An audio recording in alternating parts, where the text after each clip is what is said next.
You're listening to Unclipped, covering all things LA Clippers.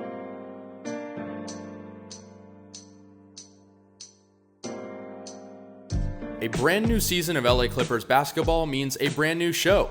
Hi, and welcome to Unclipped. I'm your host, Casey Kasliner. This show, I'll bring you all the LA Clippers action straight from Intuit Dome. I'm really excited to get started. I've been covering the NBA in some fashion since 2020, and so I am trying to continue that here on this brand new podcast covering all things LA Clippers. As the Clips rebounded after losing their first game of the season in Salt Lake City against the Jazz, they come home, they take down the Suns in a blowout, 129-102, in a game where the Clippers really showed some great resiliency after a slow first quarter, and they really turned the tide using some good bench players to really show the Suns that, the Suns were coming off a really good, resilient win of their own against Sacramento. So LA showed them that, hey, we can do that too. We can bounce back from a tough loss against the Jazz. And I think the big question mark about the Clippers after that first game was, how do they defend multiple bigs? Lauri Markkanen, Walker Kessler thrived for Utah against the LA Clippers, but the Clips took care of business against some of the bigs that Phoenix had to offer, and Dillon Brooks ended up having a really good game with 21 points, but he was kind of all there was to offer. Devin Booker didn't have, an otherworldly game. He only had 18 points. For a guy like that who's a superstar, that if you can limit him to 18, you got some good things going for you. And the Clippers really thrived because of the beard. James Harden, 30 points. Most of those points came in the first half. He was 5 of 7 from deep. He also had a moment toward the end of the first half where he hit 3 consecutive three-pointers, and that really changed the tide of the game, where the Clippers were kind of toe-to-toe with Phoenix in that first quarter, and they really controlled things later on in that game to eventually take the 27-point victory. But it wasn't all gravy from the start. Phoenix had a 12-0 run at one point in the first quarter. LA came out really slow in this game. They were letting Phoenix roll some really good pick and rolls, some good screens. They controlled the wings, and that's where Dillon Brooks was thriving from, and they hit some three-pointers from there. But a big thing that LA adjusted well on was defense. The Clippers' defense tonight was very good, was able to force Phoenix to only 41% shooting, whereas LA shot nearly 60%. I mean, those types of figures will get you victories. Both teams made 16 threes, but the Clippers were a lot more efficient, shooting 55% from deep. And the Clippers, importantly, and I talked to Ty Lue about this after the game, were very good from the free throw line. And when you have a guy like James Harden, you're going to be able to do that. But they were 23 of 26. They didn't shoot as many free throws in their first game against the Jazz. So that was huge. And James Harden, 9 for 9 from the charity stripe, will help you do that at Intuit Dome. So, yeah, the Clippers just really responded well. And a big X factor, and Tyronn Lue really emphasized this guy's name in the press conference because as a bench player, he got a big role for himself, and that's Chris Dunn. Played 21 minutes, had 14 points. He was plus 18. That's second among bench players for the Clippers tonight. He was 5 of 8 from the field. Chris Dunn was phenomenal. He also was really strong defensively. He had 3 steals. Chris Paul also had 3 steals. Coming back to Intuit Dome, and kind of an emotional comeback for him. Played for the Clippers so long ago, and coming back to play at this new arena for a team he played for in the past. So good for Chris Paul to get some looks, and he had 20 minutes, and maybe against a different team, he doesn't get as many minutes, but cool to see Tyronn Lue looking to the bench a little bit more. John Collins as well, big addition to the Clippers this offseason, 10 points for him. So, yeah, the Clippers starting lineup, really forced the issue, but the bench was there to really support the team as well. Kawhi Leonard, have to say his name, he had 27 points. He was forcing himself inside, especially early on. When the Clippers weren't necessarily getting some good looks, he was there, coming down the lane. And that's the one thing the Clippers did well early on in the game was driving, right? And it really seemed like they came out a little bit slow with some soft passes, and that was an issue against the Jazz that Tyronn Lue emphasized in the pregame press availability. But overall, just a great bounce back for LA.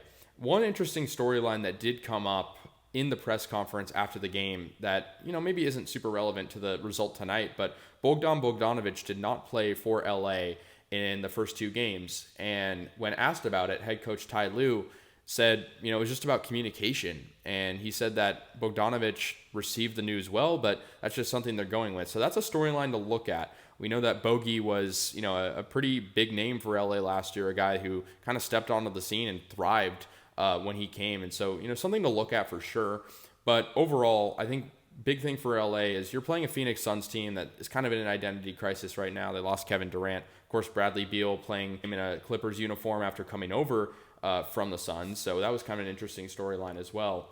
But I think for the Suns, they're not a team that's necessarily expected to compete at the highest level this year. So, if you're a Clippers fan, maybe you take this at a grain of salt, but it's good to get in the win column, especially, with your home fans in the building.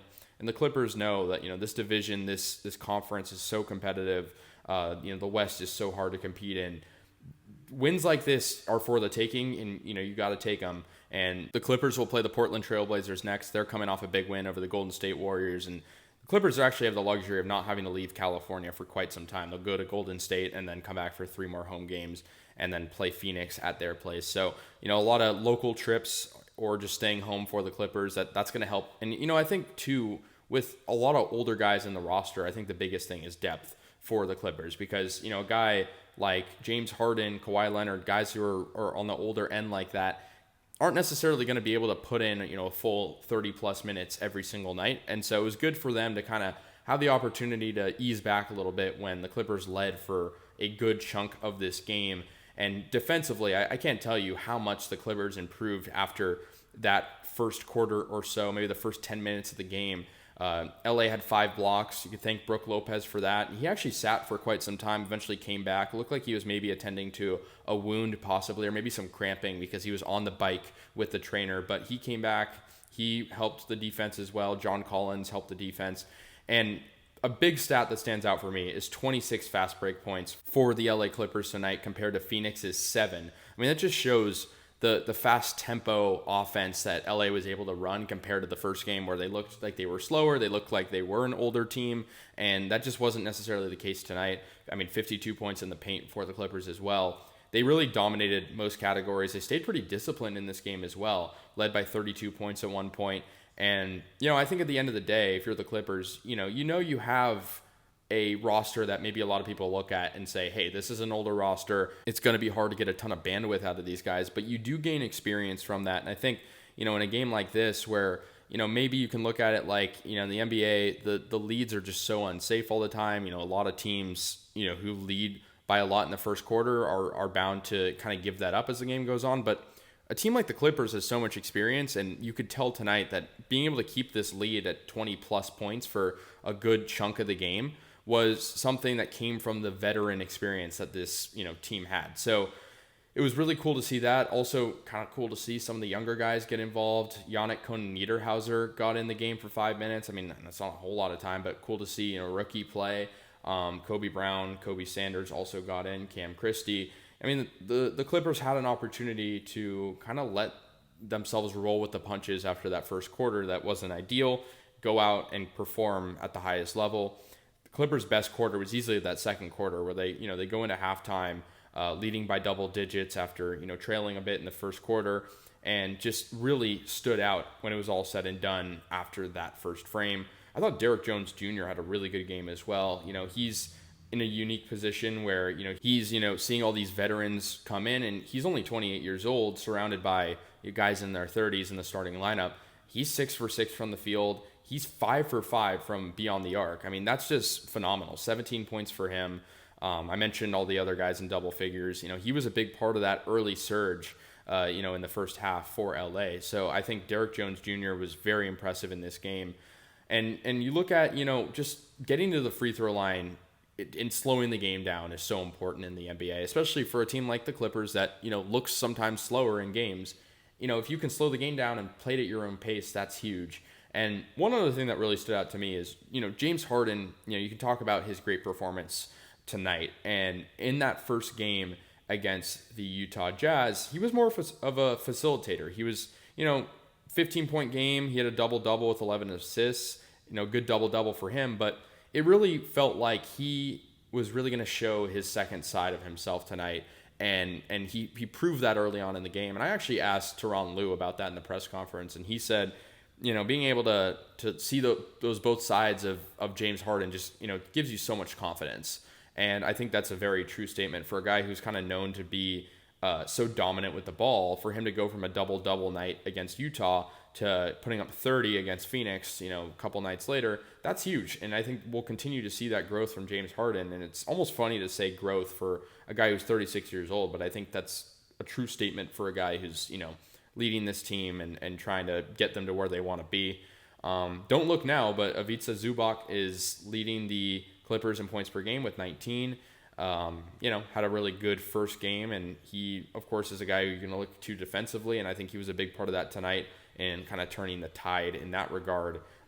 But Zoo tonight only had 8 points, maybe a bit more of a defensive game, but he's always a guy you can rely on the block. So that's another guy I looked at tonight for production. And I think if you're the Clippers, you just gotta take this win and roll with it, right? You gotta start a run. How hard it is to get wins in the Western Conference. The Clippers' schedule coming up is not going to get any easier. So, yeah, I think it's huge. And I think at the end of the day, you gotta just stick to your guns. You have guys that what they're good at, and I think that's huge. I think if you're a Clippers fan, you're very satisfied. I think for James Harden, he talked about it in the post game, but he was fueled by those 3 consecutive threes, and I think for the Clippers, they just got to get comfortable. Getting comfortable is sort of a hit or miss thing because you never know when the game is going to swing in a certain direction. But when you're a team that struggled to start well in this game, you got to settle in. You're at home. You have to stick to what you're good at, stick to your guns, and I think the Clippers did that well, coming out to a 129-102 victory over the Phoenix Suns. James Harden also led the Clippers in rebounds. So he had 30 points to lead the team, 7 rebounds, and Chris Paul being a good facilitator tonight off the bench with 8 assists as well. So, yeah, really good to see. If you're a Clippers fan, we'll be back in action in just a few days against Portland on Sunday. That'll be at home at 6 p.m. Then they'll go to Golden State and, mostly staying in California in these next couple weeks. So if you're the Clippers, you want to take advantage of that, not having to go too far, and try to get some more victories in front of your home fans. But the Clippers moved to 1-1. They get a big win at Intuit Dome, and I was there for all the action. Great atmosphere by the Clipper fans in year 2 of the Intuit Dome era, this new era of Clippers basketball. So thank you so much for tuning in to the first ever episode of Unclipped. I'll have a lot more content coming your way, some video content, audio content. And once again, I'm Casey Kasliner, thanking you for spending your time listening to this. Make sure to tune into my Twitter coverage at Casey Kasliner for game day coverage. But once again, thank you so much and have a great rest of your day.